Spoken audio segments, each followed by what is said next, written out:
¿Te has sometido a una técnica de cirugía bariátrica y el peso volvió? Pues no eres el único. Esto lo han pasado millones de personas anteriormente. Hoy en este vídeo vamos a contar por qué sucede esto con evidencia científica y, lo más importante, cómo evitarlo. La cirugía bariátrica ha cambiado la vida de millones de personas. Es la opción desde luego más efectiva para perder peso de forma sostenida y minimizar y evitar el riesgo de enfermedades metabólicas como son la hipertensión o la diabetes tipo 2. Pero hay una realidad que muchos pacientes y muchos médicos no quieren hablar de ella, que es que después de la cirugía bariátrica, tiempo después, se puede volver a recuperar el peso perdido. Con lo cual, el paciente vuelve a la casilla de salida volviendo a presentar riesgo de tener esas enfermedades metabólicas. Si tú o alguien que conoces ha pasado por esto, entonces este vídeo es para ti. Hoy vamos a desvelar por qué algunas técnicas de cirugía para adelgazar no funcionan y, lo más importante, cómo prevenirlo. Todo esto basado en evidencia científica, sin mitos, sin bulos, sin culpas y sin modas.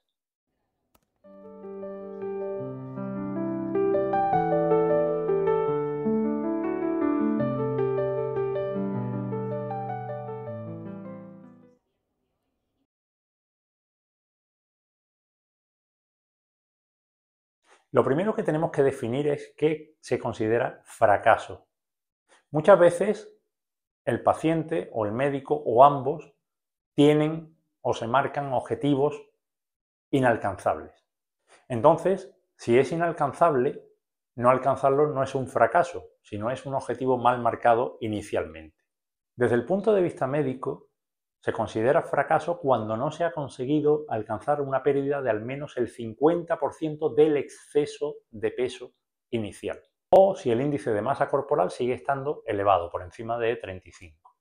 Hay que tener en cuenta que estamos hablando de el exceso de peso, no estamos hablando de una pérdida de un 50% del peso del paciente.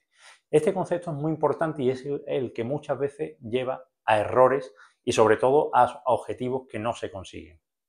Hay otro término que tenemos que tener en cuenta, que es la reganancia. La reganancia significa volver a recuperar más del 25% del peso perdido o más de 10 kilos desde el mínimo alcanzado. Esto muchas veces no es un error del propio paciente, es un fenómeno clínico real, con múltiples causas, y hoy intentaremos analizarlas todas. Aunque la cirugía sea exitosa en un inicio, el cuerpo puede cambiar.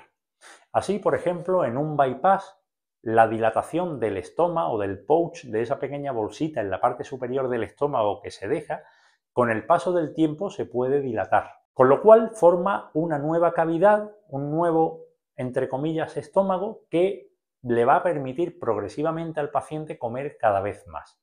Otro fenómeno anatómico que puede ocurrir después de una cirugía de este tipo, después de un bypass gástrico, son la presencia de fístulas de comunicaciones gastrogástricas, quiero decir, fístulas que comunican esa bolsa, ese estoma, ese pouch con otras partes del estómago, con lo cual la comida al final bypassea ese bypass realizado, con lo cual permite una mayor ingesta al paciente. Después, no solo en técnicas quirúrgicas, sino también en técnicas endoscópicas, como la endomanga o el endosleeve, las suturas endoscópicas pueden soltarse con el paso del tiempo y así permiten que el estómago vuelva a un estado inicial o a un volumen parecido al que tenía inicialmente. Y más allá de la anatomía, el cuerpo tiene su propia fisiología. Aunque cada técnica quirúrgica y endoscópica va enfocada, entre otras cosas, a reducir ciertas hormonas como la grelina, que es una hormona que está muy relacionada con la sensación de hambre, cada cuerpo puede sufrir una adaptación metabólica.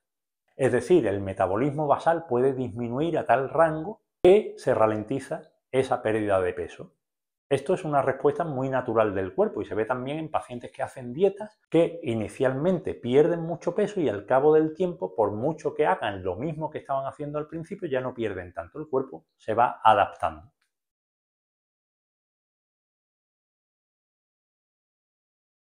De todos modos, la causa más frecuente de fracaso en estas técnicas sigue siendo el incumplimiento de las pautas de los cambios en el estilo de vida.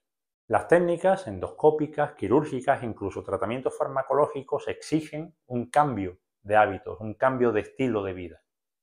Por sí solos no son nada efectivos.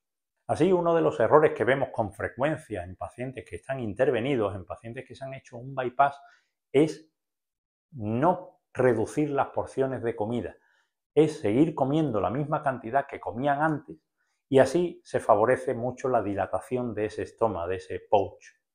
Otro gran problema son las calorías líquidas, las bebidas azucaradas, los zumos, etc. El alcohol. Estos se absorben rápidamente y no generan saciedad, son trampas para el cerebro.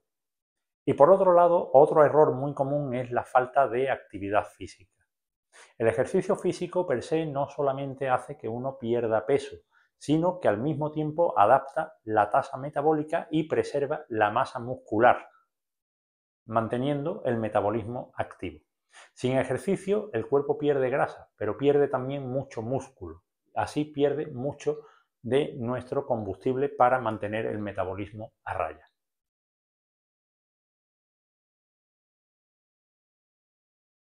La dimensión psicológica es crítica. Muchos pacientes tienen expectativas que no son reales, creen que la cirugía le va a resolver todo de golpe en muy poco tiempo y sin ningún tipo de esfuerzo. Así, cuando el peso se estanca, la frustración es enorme y es la norma. Y aquí entra en juego otro riesgo muy importante en este tipo de pacientes que hay que controlar y hay que vigilar, que es la presencia de trastornos de la conducta alimentaria. Algunos pacientes desarrollan miedo a engordar, lo que les lleva a patrones restrictivos dietéticos extremos. Otros evitan ciertos alimentos porque ven o sienten que le pueden sentar peor y pueden aparecer síntomas de depresión, de ansiedad o incluso trastornos de percepción de la imagen corporal. Por esto, el seguimiento psicológico siempre es fundamental en estos pacientes. No se debería nadie hacer una cirugía bariátrica sin tener un seguimiento, por supuesto nutricional, por supuesto médico, pero también psicológico. Es absolutamente básico para conseguir el éxito y evitar este tipo de trastornos y complicaciones.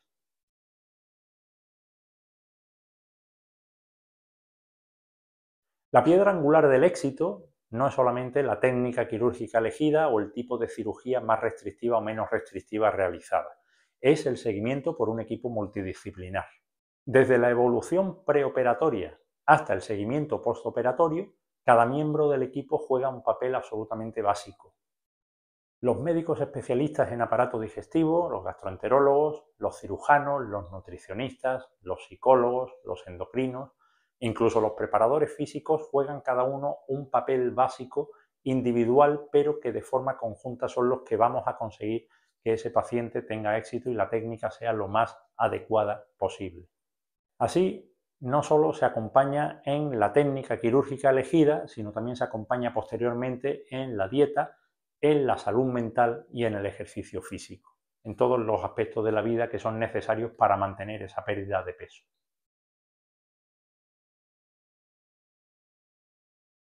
Para prevenir el fracaso, la adherencia es fundamental.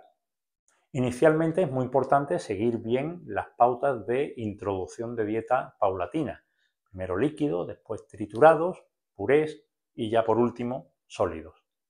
Una vez introducidos alimentos sólidos, la dieta va a consistir en disminuir mucho los hidratos de carbono, los fritos, el alcohol, etc. y priorizar las proteínas magras, porque esta va a hacer que preservemos músculo. Beber agua entre comidas es también muy importante.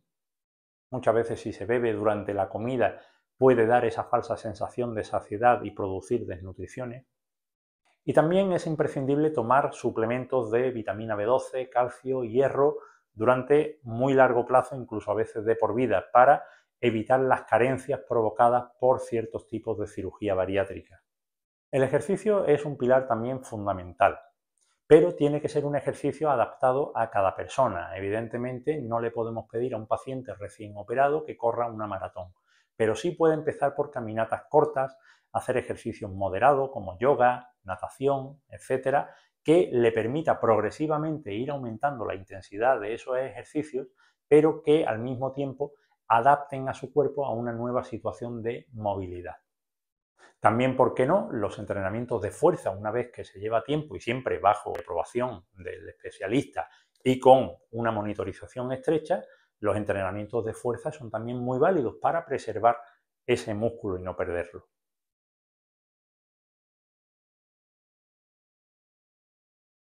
La salud mental en estos casos es tan importante como la física.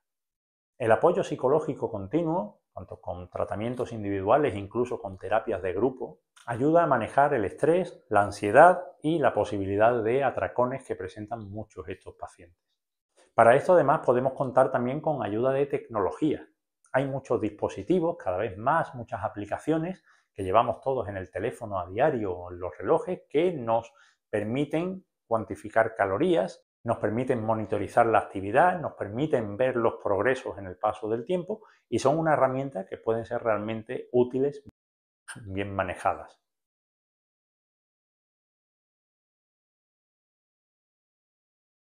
No obstante, hay buenas noticias. Si hay una reganancia significativa o complicaciones anatómicas, hay técnicas, hay posibilidades de recuperación. Por un lado, los procedimientos endoscópicos de entrada son procedimientos que son menos invasivos y ofrecen una menor posibilidad de este tipo de complicaciones en el futuro. Con lo cual, pacientes que los que se pueda elegir pueden ser una opción muy válida ir inicialmente a un balón intragástrico o a un tratamiento endoscópico con endomanga. También la endoscopia tiene un papel fundamental en la reganancia de peso cuando es por dilatación del estoma, dilatación del pouch. A través de mecanismos de suturas, endoscópicamente se puede volver a cerrar esa cavidad, ese pouch, con lo cual volvemos a la situación inicial sin necesidad que ese paciente sufra una reintervención quirúrgica. No obstante, en casos más complejos puede ser necesaria una cirugía de revisión. Por ejemplo, pacientes que tienen hecha una manga gástrica se pueden convertir en un bypass. Y afortunadamente cada vez estas técnicas son más seguras, son más precisas, pero no deja de ser una reintervención en un paciente previamente intervenido y con una modificación de su aparato digestivo.